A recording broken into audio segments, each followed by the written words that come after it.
Harold and I went to market. A simple errand, you'd think. A sheep, a wizard, a bit of wool. What could possibly go wrong? But this was no ordinary wool.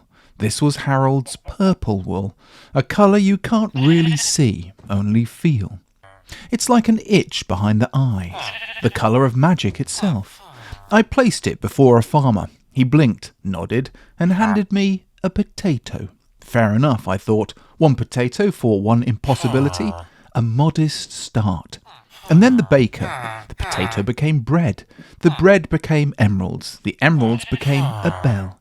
Each trade climbed higher and higher, as though Harold's feast was rewriting the rules of value. I was exhilarated. Harold was not. He had already wandered off to inspect a trough. He has hobbies. They rarely involve economics. Still, I pressed on. Books enchanted, totems of undying. A horse, saddled and proud, offered for a single tuft.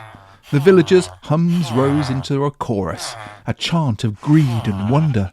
And then the Endermen arrived, silent.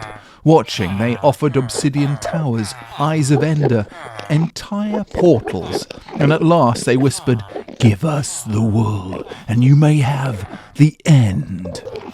And in that moment I realised this was not trading, this was hunger, and Harold was its shepherd.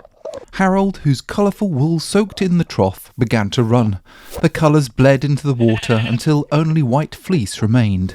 The villagers gasped. The Enderman blinked into nothing. The horse ate the bell. The world reset. And I was left with a damp sheep and the original potato. So yes, Harold and I went to market.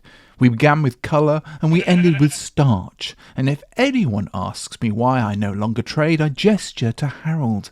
Content, chewing grass, utterly unbothered, I say, because some colours are too dangerous to bargain with, and some sheep will never care about profit.